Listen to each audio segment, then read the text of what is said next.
അത്രയില്ല. അത് ഒരു മിനിറ്റ് ഇല്ല, കണക്ക് പറയാം. നിങ്ങൾക്ക് തർക്കമുണ്ടെങ്കിൽ തർക്കിച്ചോ. ഏറ്റവും ലേറ്റസ്റ്റ് ഫോറസ്റ്റ് റിപ്പോർട്ട് പ്രകാരം ഫോറസ്റ്റ് വകുപ്പിന്റെ വെബ്സൈറ്റിൽ റിപ്പോർട്ട് പ്രകാരം 29.65% റിസർവ് ഫോറസ്റ്റോ അല്ലെ പ്രപ്പോസ്ഡ് റിസർവോ അത് ഫോറസ്റ്റ് ആയിട്ട് നീക്കി വെച്ചിരിക്കുന്ന സ്ഥലം നിയമപരമായിട്ട്. ഇയാള് പറഞ്ഞ ഫോറസ്റ്റ് കവർ 54%. Green cover 60%. ഇനി നിങ്ങൾ പറഞ്ഞു ഈ വനവും പച്ചപ്പും വ്യത്യാസം സാറെന്ന് പറഞ്ഞത് റിസർവ് ഫോറസ്റ്റ് സംരക്ഷിക്കുന്ന ഫോറസ്റ്റും ഈ പച്ചപ്പും തമ്മിലുള്ള വ്യത്യാസം എന്താണ് നേട്ടമുള്ളത്?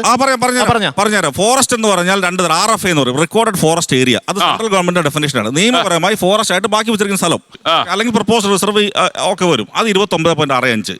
ഫോറസ്റ്റ് കവർ എന്ന് പറഞ്ഞാൽ ഗ്രീൻ കവർ, അതായത് ഫോറസ്റ്റ് നമ്മൾ മുകളിൽ താഴോട്ട് നോക്കുമ്പോൾ മിനിമം 1 ഹെക്ടറിൽ മിനിമം 20% വനമുള്ള പച്ചപ്പുള്ള സ്ഥലമാണ് ഫോറസ്റ്റ് കവർ. അത് രണ്ടാമത്തെ കോൺസെപ്റ്റ്. അത് 54% കേരളത്തിൽ. ഇനി ഗ്രീൻ കവർ എന്ന് പറയുന്ന സംഗതിയുണ്ട്. അതായത് any tree anywhere on the land. ഇപ്പോൾ ഒരു ഗ്രൗണ്ടിൻ്റെ മൂലയ്ക്ക് 4 മരം നിന്നാൽ അതും കൂടെ ചേർത്താണ് ഗ്രീൻ കവർ. അത് 60% ഉണ്ട്.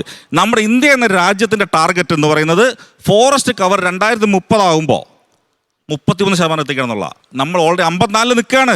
ഈ കേരളത്തിൽ എവിടെയാണ് വനം നശിപ്പിച്ചത്? ഇവിടെ എന്താ പ്രശ്നം? ഇത് കൂടുകയാണ്, ഓരോ വർഷം കൂടുകയാണ്, കുറയല്ല. ലോകത്തെവിടെയായാലും ഏത് സമയത്തും 24 വാർത്തകളും ഓഗ്മെന്റഡ് റിയാലിറ്റി പാക്കേജുകളും എക്സ്പ്ലെയിനറുകളും വിശദമായി കാണാൻ ഞങ്ങളുടെ യൂട്യൂബ് ചാനൽ നിങ്ങൾക്ക് സബ്സ്ക്രൈബ് ചെയ്യാം.